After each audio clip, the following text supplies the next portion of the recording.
சென்னையில் வந்து தினமலர் அப்படிங்கிற தினமலர் பேப்பரில் சென்னையில் உண்மையாக நடந்த சம்பவம் இது. ஒரு வீட்டில் அப்பா இறந்துடுறாரு. இறந்ததுக்கப்புறம் 2 பசங்க ஒரு பொண்ணு, இது உண்மையாக நடந்தது. அதில் 2 பையனும் கிறிஸ்டினுக்கு மதம் மாறியாச்சு. அந்த பொண்ணு என்ன பண்ணுறா, ஒரே ஒரு பொண்ணு, 3 பேர்த்துக்கு திருமணம் ஆயாச்சு. கடைசீட்டில் அப்பா வந்து பணத்தை வீட்டில் போட்டு வச்சிட்டு இருக்கிறாங்க.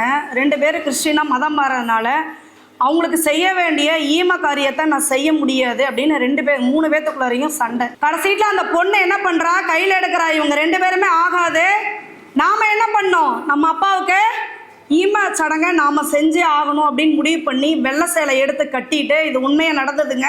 பேப்பரில் கூட இந்த செய்தி வந்தது. ஒரு தனி நபர் மதம் மாறினா என்னெல்லாம் நடக்குதுன்னு பாருங்க. அவன் என்ன பண்ணுறான், ஒருத்தனை மதம் மாற்றி கடைசியில் அந்த பொண்ணு ஈமச்சடங்கு செய்து முடித்தான். 2வது ஒரு குடும்பத்தையே என்ன பண்ணுறான், ஒருத்தனை பிடிச்சோன்னே அடுத்தது என்ன ஆகும், அவ்வளோதான், அப்படியே ஒவ்வொருத்தராக சேர்ந்து ஒரு குடும்பத்தையே மதம் மாற்றியாச்சு. ஒரு குடும்பமே மதம் மாறினா என்ன ஆகும், பேர் மாறுது, குடும்பத்தோட பேர் மாறுது, பரம்பரை மாறுது. அந்த குடும்பத்தில் இருக்கிறவங்க வீட்டில் என்ன பண்ணுறாங்க, சாணி தொளிக்கிறது இல்லை, கோலம் போடுறது இல்லை, ஊர் திருவிழா வந்தால் ஊர் திருவிழாவில் கலந்துக்கிறது இல்லை. சரி நம்ம கலந்துக்கிறதா இல்லை, யாராவது வந்தாங்கன்னா நன்கொடை கொடுக்கலாமான்னா நன்கொடை கொடுக்கறது இல்லை. இப்படி குடும்பமே மாற்றியாச்சு. சரிடா, ஒரு குடும்பத்தை மாற்றியாச்சு.